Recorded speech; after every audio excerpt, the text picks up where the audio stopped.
Hey everybody, in today's video I am going to get some achievements as Norway in Hoi4 4.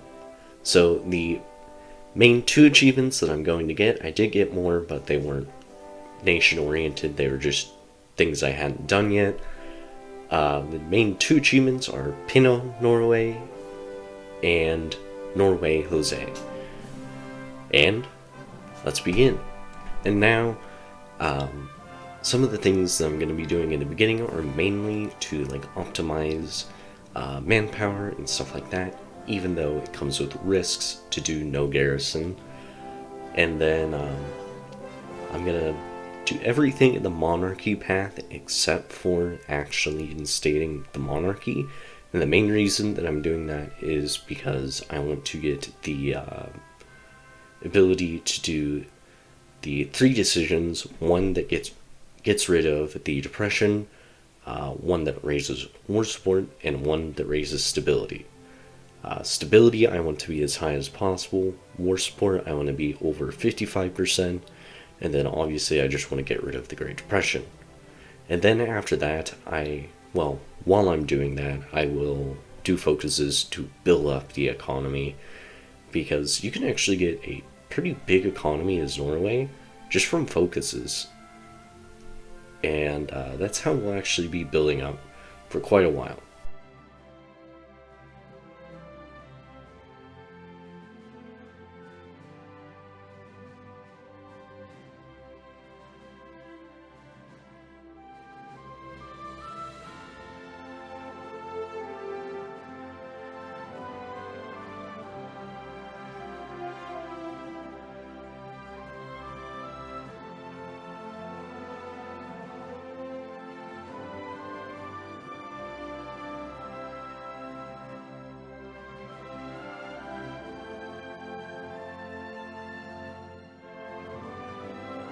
And if you're wondering how I got so many extra troops, it's just through these monarchist demonstrations and the decisions.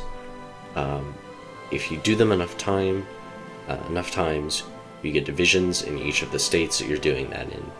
So that's a pretty nice bonus to troops, considering we're not going to have enough manpower to train soldiers until way later.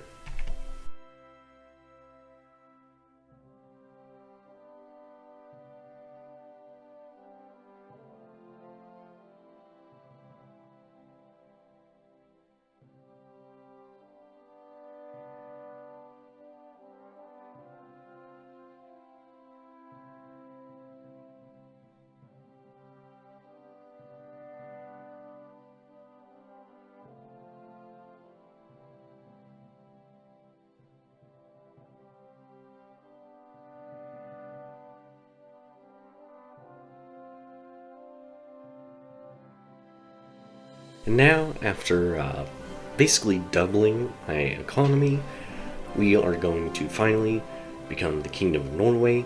And the main thing that I'm going to do with the Kingdom of Norway path is I'm going to try to get the claims in Sweden and the claims on Denmark just through focuses, and they should accept. And that means that I'll then be able to do a focus that gives me cores on all of that claimed land I got. I'll also need to demand Iceland or the Faroe Islands. I demanded Faroe Islands because they're shorter. And with that, you're able to get, I would say probably double or maybe triple your core manpower. And so that allows you to actually be able to train some divisions, but it didn't allow me to actually go from no garrison to anything else, since garrisoning Britain and stuff like that later on will cost way too much manpower to actually make it worth it. At least worth it whenever we're just the Kingdom of Norway. Anyways though, after getting all this land and coring it, we are going to justify on England as soon as possible. And the reason that we are justifying on England is so that we can actually join the Axis and not get attacked by Germany. Because while I could possibly win against Germany, I think it would make for a pretty boring video, and it would make defeating the United States later on for Norway Jose a million times more difficult. So that's why we're going to go after the UK instead of going after the Axis. The war plan here is pretty simple. So we're going to train up, I think it was like 1 extra army, and then I'm going to set up naval invasions through the English Channel to Dover, because in this specific campaign, this wasn't how it worked in the test games every single time. The British fleet seemed to be protecting the English Channel a little bit less, and I got lucky whenever my naval invasion started, because my navy actually caught the British Navy, and I guess they were doing patrol or something, so they didn't have, so like all of their ships were engaging mine, which meant that there were 0 ships technically in the channel, and that gave me naval supremacy, and that allowed me to land. And then I obviously just moved in all my troops, and yeah, I attacked. And the reason that this invasion of Britain is going to take a little bit longer than it usually does is just simply because of manpower problems. Even with no garrison on, it just takes, we just don't have that much manpower. So we have to stop attacking, wait for our manpower to regenerate, then attack, and just repeat that over and over until Britain's dead.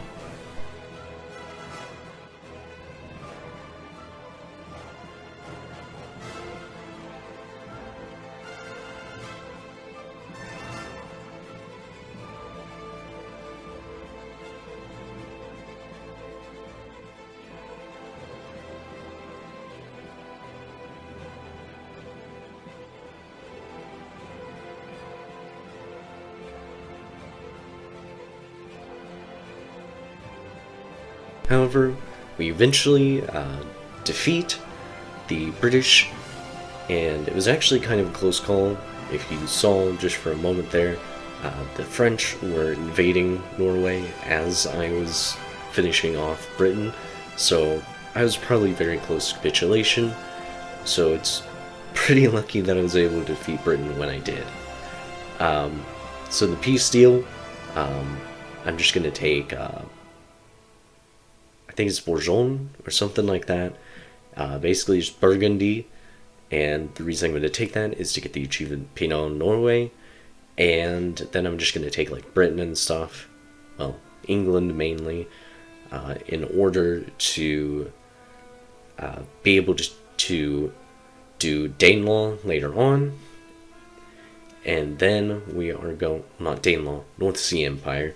And then I'm going to turn my attention towards Sweden, because taking out Sweden will solve all of our manpower problems.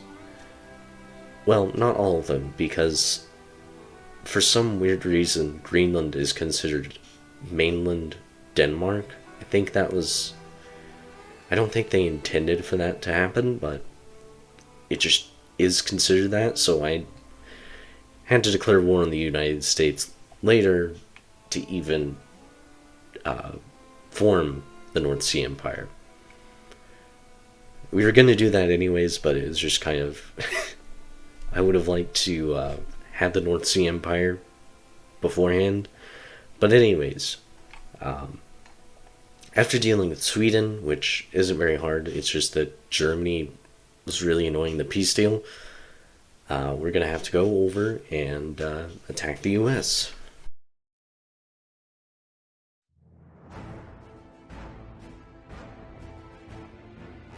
So, after beating Sweden, we can form the Kalmar Union temporarily, just to get us enough manpower to get us by, and then to deal with the United States, my strategy will be having a small army. I mean, it's still going to be almost a full army group, but it's going to be smaller than the US's army, especially considering our battalion sizes are going to be much smaller.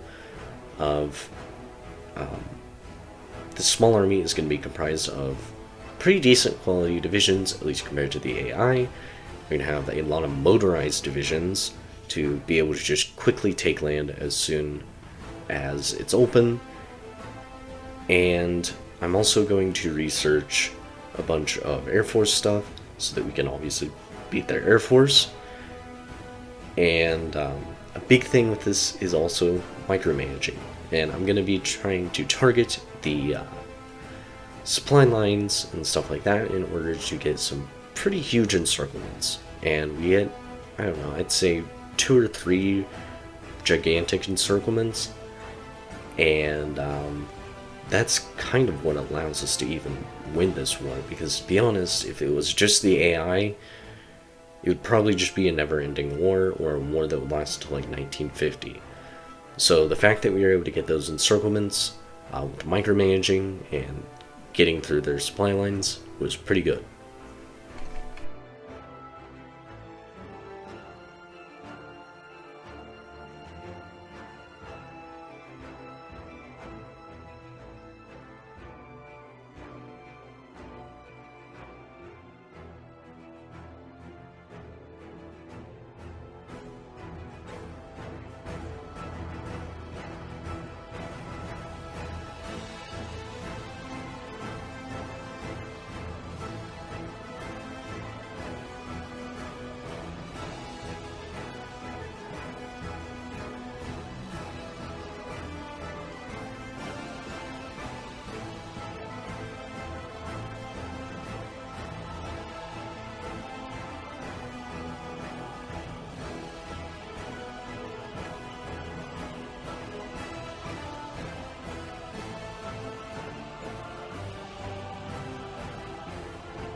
After defeating the US, this achievement run is pretty close to being done. However, we still need to finish off Mexico. And to do that, I actually took the border states between the US and Mexico, and I did take a little bit more, obviously, but mainly the border states were my main focus in the peace deal. And then, after that, just justify on Mexico, declared war on them, quickly took them out, and then fully annexed them and got Norway Jose. So if you enjoyed this video, or maybe you used it as kind of an achievement guide and maybe it worked for you, why not leave a like, comment, subscribe if you want to, and I'll see you all later. Peace.